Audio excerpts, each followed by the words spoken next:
بسم الله الرحمن الرحيم. الحمد لله رب العالمين، وصلى الله وسلم وبارك على نبينا محمد وعلى آله وأصحابه أجمعين.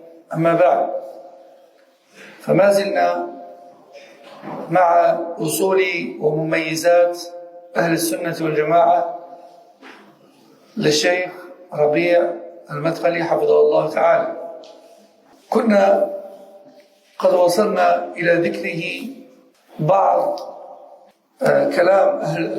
كلام السلف في إثبات العقيدة الصحيحة والرد على كل من تعرض لها من أهل البدع. Donc nous avions vu ensemble la semaine dernière quelques paroles de pieux prédécesseurs comme les Sahaba, les Tabi'in, et même les imams qui sont arrivés après, dans lesquels ils affirment la croyance authentique avec laquelle est venu le prophète sallallahu alayhi wa sallam, et dans lesquels ils répliquent et mettent en garde contre les innovateurs qui se sont permis de falsifier cette croyance première de l'islam. ومن المؤلفات في نصرة العقيدة والرد على البدع. وأما المؤلفات في نصرة العقيدة والرد على البدع فهي كثيرة لا تحصى، نذكر منها ما يأتي. Donc ensuite, le cheikh va nous citer quelques-uns des livres ayant été publiés dans ce domaine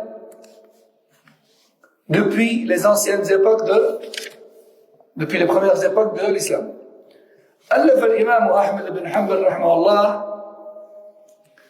إمام أهل السنة والحديث المتوفى عام 41 و200 من الهجرة كتابه الرد على الجهمية والزنادقة، وألف كتاب السنة، وألف ابنه عبد الله كتاب السنة، وألف أبو بكر بن أبي شيبة متوفى عام 235 كتاب الإيمان. Par exemple, on a l'imam Ahmad rahimahullah décédé en 241 qui a écrit la réplique au Jahmiyyah, ou encore son livre As-Sunnah, qui sont tous deux des livres dans lesquels il affirme la croyance première et réplique aux innovateurs et innovations qui ont osé falsifier celle-ci. Également son fils Abdullah ibn Ahmad, lui aussi a écrit un livre qui s'appelle As-Sunnah. Pourquoi est-ce qu'ils appelaient leur livre As-Sunnah? Et on va voir qu'il y en a beaucoup qui ont appelé leur livre de l'Aqida As-Sunnah. Tout simplement parce que pour eux, yani chez Ahl al-Hadith, As-Sunnah, c'est tout ce sur quoi était Rasul sallallahu alayhi wa sallam et ses compagnons. Que ce soit la croyance ou la pratique. Non. Mais lorsqu'il citait As-Sunnah tout court, il visait bien souvent ce sur quoi cette religion repose, à savoir la croyance, l'aqida. Aussi Abu Bakr ibn Abi Shayba, qui est connu pour ses ouvrages dans le hadith, il a écrit également un livre qui s'appelle l'Iman, la foi, la croyance. وألف الإمام البخاري رحمه الله المتوفى عام 265 عام 256 كتاب خلق أفعال العباد، أثبت فيه أن أفعال العباد مخلوقة لدى الله عز وجل، ضمنه الرد على الجهمية والمعطلة لصفات الله القائلين المعطلة لصفات الله والقائلين بخلق القرآن.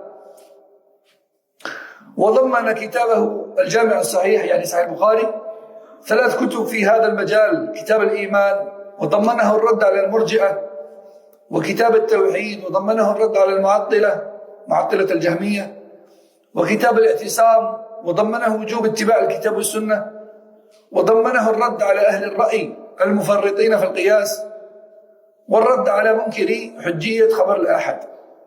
L'imam al-Bukhari, que tout le monde connaît, qui a écrit le recueil de hadith al-Jami' al-Sahih, qui est connu aujourd'hui plus sous le nom Sahih al-Bukhari, et qui est considéré par les savants anciens et contemporains, parmi les savants de la Sunna, comme étant le livre le plus authentique après le Coran. Le livre le plus authentique, encore accessible, entre nos mains, après le Coran, c'est Sahih al-Bukhari. Dans Sahih al-Bukhari, il a écrit un chapitre qui s'appelle Al-Iman, la foi, ou la croyance. Et dans ce chapitre, il a émis bon nombre de hadiths rapportés authentiquement du prophète sallallahu alayhi wa sallam, avec lesquels il avait pour but de répliquer à qui? Al-Murji'a. Al-Murji'a, هم الذين أخرجوا العمل عن مسمى الإيمان. Le Murji'a, je vous rappelle, est une mouvance, c'est une secte si on veut, qui considère que la pratique religieuse ne fait pas partie de ce que l'on appelle la foi. En gros, chez eux, on peut très bien être croyant sans pour autant obéir à Allah dans la pratique. Ils disent, aucun péché ne peut te causer de préjudice si tu crois en l'existence d'Allah, tout comme aucune bonne action ne fera spécialement augmenter ton iman. Et le Murji'a disent que celui, les extrémistes parmi les Murji'a vont jusqu'à dire que celui qui croit à l'existence d'Allah dans son cœur, alors il est au même niveau de foi que Jibril et Mikaïl, qui font partie des plus importants anges d'Allah Azza wa Jalla. Et en réalité, subhanallah, la croyance de ces extrémistes parmi les Murji'a reviendrait même à dire que Iblis fait partie des croyants. Parce que Iblis, il croit à l'existence d'Allah. Il dit même, par ta puissance, je vais égarer les humains. Iblis dit à Allah,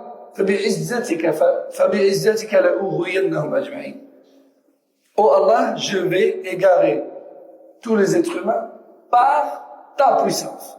Il reconnaît que même ce qu'il fait,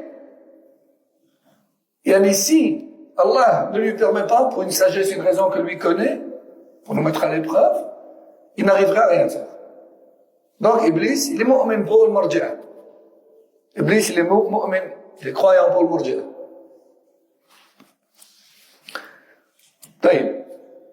L'imam al-Bukhari a donc écrit ce chapitre dans son Sahih qui s'appelle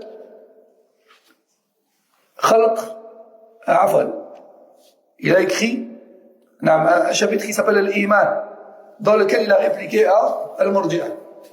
Il a écrit aussi dans ce Sahih un chapitre qui s'appelle Al-Tawhid, le monothéisme pur, dans lequel il a cité des hadiths qui répliquent à qui? Cette fois-ci Al-Jahmiyya, qui eux rejettent les noms et attributs d'Allah Azza wa Jalla.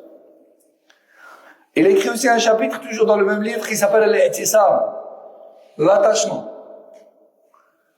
dans lequel il a émis des hadiths qui prouvent l'obligation de s'accrocher, de s'attacher au livre d'Allah et à la pratique du messager d'Allah sallallahu alayhi wa sallam. Et dans lequel il a également répliqué aux gens qui mettent en avant l'opinion personnelle et qui la font prévaloir sur le texte.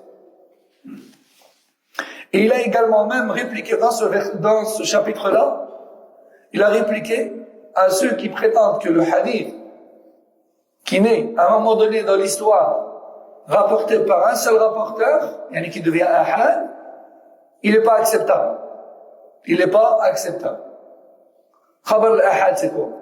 Pour faire simple, les rapporteurs de hadith reçoivent et retransmettent les hadiths avec des chaînes de transmission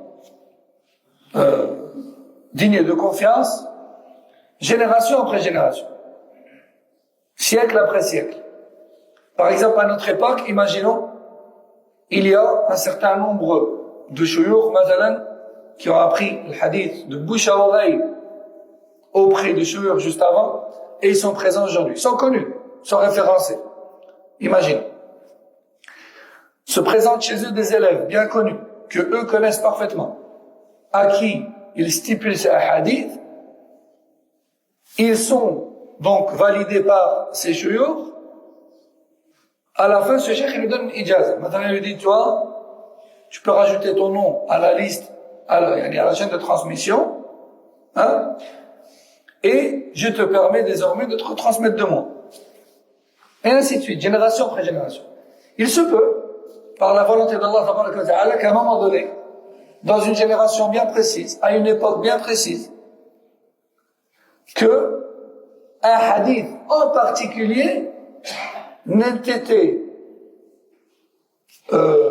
répété, retransmis par un élève que par un seul élève. Ça peut arriver. Ça ne veut pas dire, on ne peut pas trancher et dire que à cette époque-là, tous les autres élèves n'en ont pas entendu parler. Allah Azza wa Jalla a voulu ainsi. À une époque bien précise, un seul l'a retransmis à la génération suivante. Même si dans les générations d'avant, il le rapportait par dizaines et centaines, et même si dans les générations d'après, il y a des dizaines et des centaines qui l'ont répété. Mais lui, à son époque à lui, il est le seul maintenant. En tout cas référencé dans les manuscrits, il est le seul à telle époque de tel cheikh maintenant à l'avoir répété. Ce hadith, il devient comment? Il devient ce qu'on appelle hadith ahad. Il ne faut pas absolument qu'à chaque époque, il y en a un seul qui le répète à un seul, qui lui à son tour le répète à un seul. Non, il ne faut pas absolument ça pour que ce soit un hadith ahad. Si, même s'il y en a des dizaines et des centaines qui le rapportent à chaque génération, mais qu'à un moment donné, il y en a un seul qui l'a rapporté, dans toute une tabaqa, comme on dit, dans toute une génération, il y en a un seul, eh bien, à cause de ce seul, ce hadith devient ahad. Ça, c'est une chose. Deuxième chose. Il faut savoir que dans les textes religieux islamiques, comme disait Cheikh Falah Ismail Mandaka, rahmahullah, 75% des hadiths liés à l'aqidah, à la croyance et au dogme, 75% sont ahad. Qu'est-ce qu'on fait? On les rejette. Et donc on se débarrasse de notre croyance. Et donc l'islam ne repose plus sur rien. Voyez? Troisièmement, qui parmi les sahaba ou tabi'in a dit attention, en islam, si un hadith devient ahad, on l'accepte plus. Personne. C'est qui a innové ça? L'Asha'ira. Al-Mu'attila. Parce que leur but c'était ça. C'était de rejeter beaucoup de choses qui sont dans les textes. Alors ils ont innové ça. Ils ont dit khabar al-ahad, on l'accepte pas. Et l'imam al-Bukhari a stipulé dans ce chapitre-là justement, c'est ça, beaucoup d'ahadiths qui prouvent que le Rasul sallallahu alayhi wa sallam a accepté à plusieurs reprises, il a accepté des informations importantes qui venaient d'un seul compagnon. Et aussi, parfois le Rasul sallallahu alayhi wa sallam, dans un hadith, il enseignait un point de l'aqidah à un seul compagnon. Et ensuite, à son tour, il est le seul à l'avoir répété après la mort du prophète sallallahu alayhi wa sallam. Et ça arrive dans plein de sujets. Est-ce qu'Allah Azza wa Jalla va laisser sa religion se perdre? N'est-ce pas Allah qui a dit Inna nahnu nazzalna dhikra wa inna lahu lahafidun? Allah a promis de préserver sa religion. Et la base de la religion, c'est l'aqidah. Et du coup, le Bukhari et d'autres ulama avant lui et après lui précisent que tous ces textes prouvent que l'islam ne tombe pas à l'eau là où ces enseignements sont rapportés par un seul rapporteur. Ça ne veut rien dire. Donc, il a répondu justement à ça aussi, Imam al-Bukhari. Et certains pourraient se dire, ouais, mais quelle importance ce sujet? C'est très important. Comme j'ai dit, certains ulama ont estimé que les textes, en dehors du Coran, bien sûr, pas des hadiths, le Coran il est mutawatir. Le Coran il est mutawatir, il n'y a pas de doute, il n'y a pas de souci là-dessus. Le mutawatir, c'est le contraire de l'ahad. Le mutawatir, c'est le texte qui est rapporté de génération en génération par des centaines, voire même des milliers de rapporteurs, tellement nombreux qu'il est impossible à ce que tous, génération après génération, se soient mis d'accord sur un mensonge. Impossible. C'est ce qu'on appelle le mutawatir. D'accord? Ce qu'on appelle le mutawatir. Et il se peut qu'un mutawatir, à un moment donné dans l'histoire, il soit redevenu ahad. Imaginez-vous, des centaines qui le transmettent, qui le transmettent à des centaines, qui le transmettent à des centaines, à des centaines. À un moment donné, subhanallah, Allah a voulu qu'il y en ait un seul qui le répète à son tour. Et du coup, c'est devenu ahad. Et ce seul, s'il était pas, il a réuni en lui les conditions du digne de confiance, selon le témoignage des shuyukh de la sunna de cette époque-là, ça l'accepte. Il est digne de confiance. طيب وألف أبو داود المتوفى. Et ne croyez pas que ce sujet il n'existe plus, là c'est passé. Les Ash'ari ils sont là. Ils sont sur la scène de Daoud. Ils sont sur YouTube, ils sont sur Twitter, ils sont sur Instagram, ils sont sur Snapchat, ils sont partout. Ils sont en français, ils sont en arabe, ils sont en anglais, en indien, en espagnol, en tout ce qu'on veut. Ils sont là. Et ils propagent cette croyance, qu'on le veuille ou non, et avec des manières très malines. Et les gens pensent que l'Ash'ari, ça n'existe plus, ça c'était à l'époque. Non, ils sont là. Certains le revendiquent, ils le reconnaissent, ils disent, ouais, moi je suis Ash'ari, d'autres pas. Mais comme ils font des beaux discours, des belles vidéos, etc., les gens ils tombent dans le panneau. Non, lui, moi je pense qu'il est bien. Ouais, toi tu penses qu'il est bien. Mais est-ce que tu as vu ce qu'il dit? Hein? Il y en a, ouvertement, ils disent, Allah Azza wa Jalla n'a pas d'attributs, et même s'il a des attributs, c'est parce qu'on en comprend, c'est parce qu'on croit. Ces hadiths-là, ils sont pas authentiques. Pourquoi? Ils sont rapportés par un seul homme, etc. Comment est-ce qu'on peut faire dépendre la connaissance d'Allah, le Créateur, le dominant subhanahu wa ta'ala? Comment est-ce qu'on peut faire dépendre ça de l'information d'une seule personne? Et est-ce qu'on est sûr qu'elle est digne de confiance? En fait, c'est le hadith ahad. C'est l'histoire de, on rejette le hadith ahad. C'est ça, en fait. Non. Que pour l'aqida, non. L'aqida, c'est tout. C'est la base. C'est contre eux, en fait. Et c'est contre eux, là. Parce que quand c'est dans d'autres domaines, ils acceptent. Non, mais le fait de dire ça, en vérité, c'est déraciner l'aqida sahiha. C'est couper l'aqida à la racine. Quand tu coupes l'arbre à la racine, tout tombe. Eux, ils ont essayé de faire comme ça. D'autres ont essayé autrement, de faire tomber l'aqida islamique. D'autres essayent en critiquant Sahaba. En critiquant Sahaba, en sortant des histoires qui sont soit pas authentiques, soit mal interprétées. Et de ce fait, en essayant d'introduire de la haine et de la méfiance et du manque de confiance en Sahaba, dans les cœurs des gens. Et petit à petit, eh bien la personne n'a plus confiance au rapporteur de l'islam. C'est quoi le fil conducteur entre nous et le Rasul sallallahu alayhi wa sallam? Ce Sahaba qui eux ont transmis tabi'in, etc. jusqu'aujourd'hui. Si on fait tomber le Sahaba, on n'a plus confiance en eux ni en ce qu'ils rapportent, là, tout tombe comme un château de cartes. Et là aussi, encore une fois, on en trouve des prêcheurs en arabe, en français, en toutes les langues. Et à chaque fois, on est surpris par quelque chose. Il y en a, ils font le buzz avec la critique de Sahaba, d'autres font le buzz avec la critique de Bukhari. Bukhari aussi, on a dit. Parfois, il y en a, ils voient une vidéo, ils se disent, ah ouais, critique de Bukhari, bon, bah, je m'en fiche de toute façon. Mais, de toute façon, à quoi ça sert? Ça sert. Toi, t'as pas compris. Mais pour eux, ça sert. Parce que faire tomber le Bukhari, qui est l'auteur du deuxième livre le plus authentique, encore accessible pour nous entre les mains aujourd'hui, c'est presque faire tomber l'islam. Non. قال وألف أبو داود المتوفى سنة 275 كتابه السنن وأدخل فيه كتاب السنة وضمنه الرد على القدرية والمرجئة والجهمية والمعطلة وهو يضع تراجم واضحة بأسماء هذه الفرق كقوله باب الرد على الجهمية في موضعين من كتاب السنة. في الموضع الأول رد عليهم إنكار استواء الله على العرش وفي الموضع الثاني رد عليهم إنكار النزول. Parmi les grands imams de l'hadith qui étaient très durs envers les sectes innovatrices, nous avons l'imam Abu Daoud.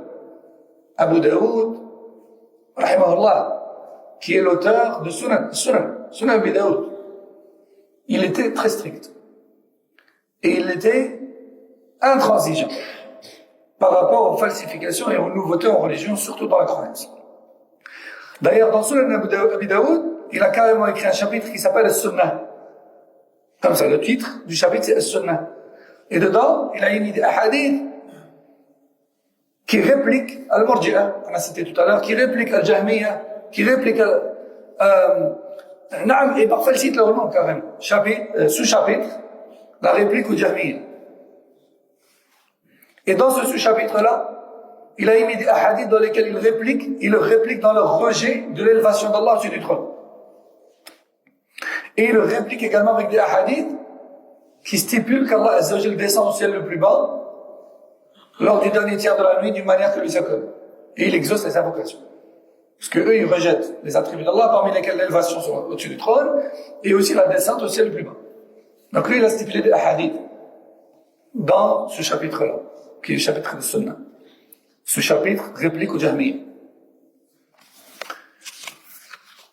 طيب هنا مصنفات أخرى كثيرة جدا. Bien sûr, il y en a beaucoup d'autres qui ont écrit dans ce même domaine. On a par exemple Ibn Majah, rahimahullah. On a Uthman bin Saïd al-Darimi, 280 للهجرة. On a Abu Bakr Ahmed bin Ali bin Saïd al-Marwazi, 292. On a Al-Ajurri, كتابه الشريعة, 360. On a أبو القاسم سليمان بن أحمد بن أيوب اللخمي الشافعي الطبراني المتوفى عام 360 إلى آخره. أئمة كثر جدا جدا جدا. On a énormément d'imams qui ont écrit dans ce domaine, comme l'imam Ibn Majah en 273, décédé en 273. On a l'imam al-Darimi, décédé en 280. On a l'imam al-Marwazi, décédé en 292. On a l'imam al-Ajurri qui a écrit son livre célèbre, Al-Sharia, et qui est décédé en 360, etc., etc. On en a énormément. Il y en a en 200, en 300, en 350, en 400, en 490. On a l'imam Cheikh al-Islam Abu al-Fath Nasr ibn Ibrahim al-Maqdisi al-Shafi'i, en 490, qui a écrit son livre Al-Hujjah. On a l'imam al-Lalaka'i, qui a écrit un livre qui s'intitule Sharh Usul I'tiqad al-Sunnah wal-Jama'a, dans lequel il a stipulé avec chaîne de transmission les paroles des salafs époque par époque et leur unanimité sur chaque point de la croyance islamique. En gros, les fondements, Usul al-Sunnah, les fondements des gens de la Sunnah. Al-Lalaka'i, il est décédé en 418, etc. Al-Muhim, on en a énormément, et ça c'était juste pour avoir une idée. Et puis je préfère passer au chapitre suivant, comme ça on peut avancer un peu dans cette croyance qui distingue les gens de la Sunna du reste. قال في المبحث الثاني من هذا الكتاب ملخص أصول ومميزات أهل السنة في عقائدهم. Voici un résumé des fondements et des caractéristiques qui distinguent les gens de la Sunna dans leur croyance. قال لأهل السنة والجماعة أصول عظيمة تنبني وتقوم عليها عقائدهم، من أعظمها أصول الإيمان الستة التي جاء التنصيص عليها في أدلة كثيرة من الكتاب والسنة، من ذلك حديث جبريل المشهور. ويتفرع عن هذه الأصول أصول أخرى وشعب كثيرة من شعب الإيمان والعقائد. فمما يتفرع مثلا عن أصل الإيمان باليوم الآخر الإيمان بعذاب القبر ونعيمه وفتنته، وهكذا الإيمان بالبعث والحساب والميزان والصراط والشفاعة ورؤية الله في الآخرة والجنة والنار. الشيخ ربيع nous dit, les gens de la Sunna, leur croyance et leur voie reposent sur des fondements très importants. Donc je rappelle les fondements de la Sunna, c'est quoi? Ça vous savez c'est quoi qu'on appelle un fondement? Ce sont les sujets religieux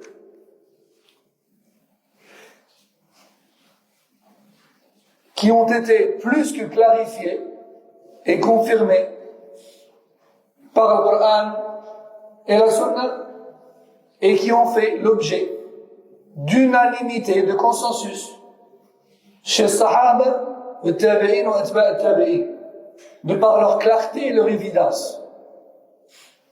Ils ne font l'objet d'aucune divergence entre eux, as-salaf. Chaque sujet qui a été si bien clarifié par Allah dans le Coran et par son prophète sallallahu alayhi wa sallam dans la hadith authentique, de sorte à ne laisser personne, à ne permettre à personne de les ignorer. Et qui plus est, ont fait l'objet de consensus entre Sahaba et Tabi'in, ils sont tous d'accord dessus. Eh bien, tous ces sujets-là, ce sont ce que l'on appelle usul ou ahl sunnah wal jama'a. Les fondements déjà de la sunna du groupe. Vous allez me dire, ouais, mais ça change quoi? Qu'est-ce que ça nous apporte de savoir cela? Ça nous apporte beaucoup. Rasul sallallahu alayhi wa sallam a dit, ستفترق هذه الأمة على 73 فرقة كلها في النار إلا واحدة وهم من كان على مثل ما أنا عليه اليوم وأصحابي. Rasul sallallahu alayhi wa sallam a dit, ma communauté va se diviser en 73 fractions. Et toutes mériteront l'enfer à cause des innovations qu'elles auront émises. Et une seule parmi ces fractions-là sera sauvée du feu. Qui est-elle au messager d'Allah? Ce sont ceux qui suivent à la trace, ce sur quoi je suis moi aujourd'hui et mes compagnons. Il y a des choses dans lesquelles les Sahaba ont divergé. Il y a des choses dans lesquelles les Tabi'in ont divergé. Il y a des choses dans lesquelles les Tabi'in, mais pas dans la croyance, pas dans l'aqida. Et pas dans l'usul de manière générale. Parce qu'il y a des usul qui ne sont pas forcément des points de l'aqida. Exemple. Le respect du gouverneur musulman et l'interdiction formelle de se révolter et se soulever contre lui. C'est un fondement. Pourquoi? Parce qu'ils ont tous été unanimes là-dessus. Rasul sallallahu alayhi wa sallam est clair. Sahaba et Tabi'in ont vécu ces épreuves-là et à aucun moment ils ont appelé à la révolte. Plutôt même, des gens leur ont proposé, ils ont dit non, le sang. Faut préserver le sang des musulmans. Et vu qu'ils ont tous été unanimes dessus, c'est un fondement. Ce qui veut dire que celui qui les contredit en cela, sa contradiction en elle-même, le fait sortir des gens de la sunna vers des gens de la bid'a. La contradiction en elle-même. Après lui, les savants vont analyser son cas. Est-ce qu'il le fait en connaissance de cause? Est-ce que c'est par ignorance? Est-ce qu'il a mal compris? Est-ce que kada? C'est une analyse qui doit être faite par les savants pour savoir est-ce que c'est encore une personne de la sunna et puis bon, il faut lui apprendre parce qu'il ne sait pas, ou est-ce que c'est une personne dangereuse qui cache son jeu, c'est une innovatrice, c'est une égarée. C'est à ça que ça sert de connaître les fondements des salafs. Parce que c'est le fondement qui va faire de toi une personne de la sunna, une personne de la bid'a. Donc c'est ça, les fondements. Maintenant vous avez compris ce que signifient les fondements d'Ahl Sunnah. Quand vous entendez savoir dire les fondements d'Ahl Sunnah, c'est ça les fondements d'Ahl Sunnah. Ce sont les choses dans lesquelles on rigole pas. Ce sont les choses dans lesquelles on ne peut pas diverger.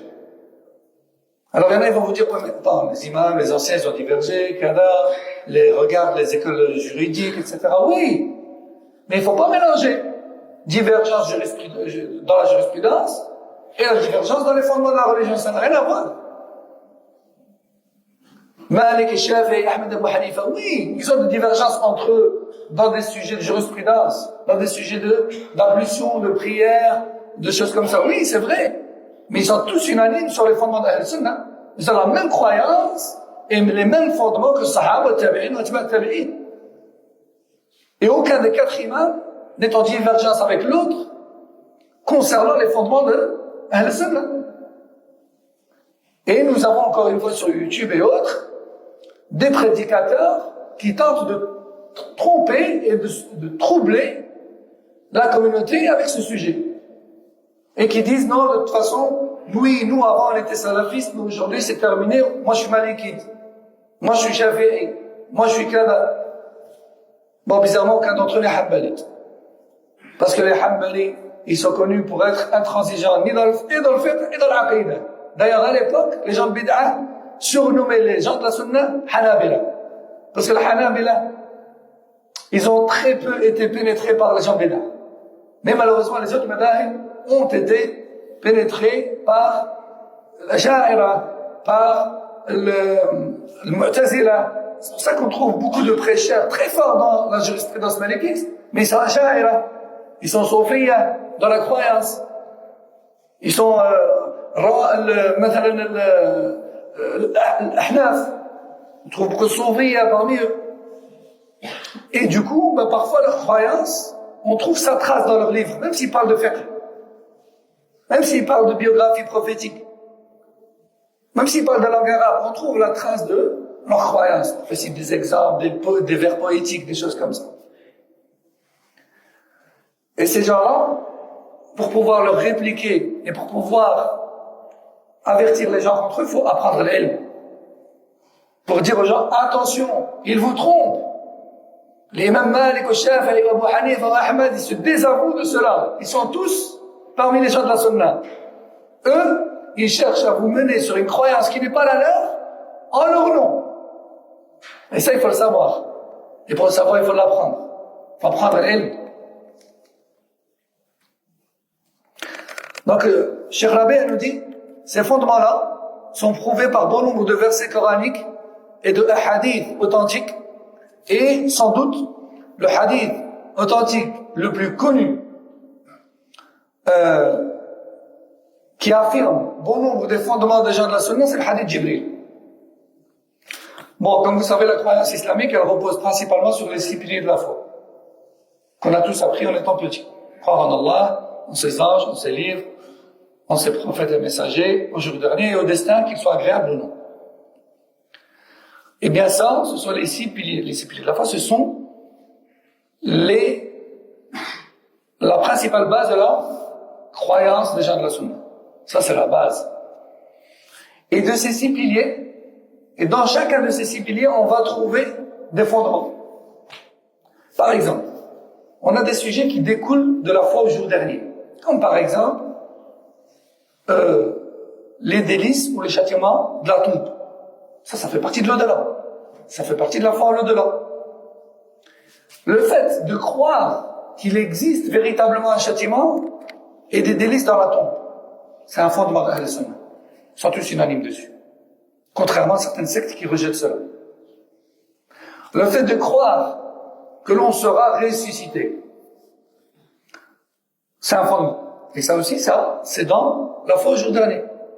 Le fait de croire que l'on sera jugé et que nos actions seront pesées dans une balance et qu'après cela, on traversera le pont, avant ou après cela, on traversera le pont et que certains seront agrippés par des crochets, jetés dans les profondeurs du feu et qu'après cela, il y aura un petit pont juste avant le paradis, etc., parmi les détails. Tous ces détails-là sur lesquels il y a unanimité des salafs, ce sont des fondements de Ahl Sunnah qui se classent où? Qui se classent dans le tiroir la foi au jour dernier.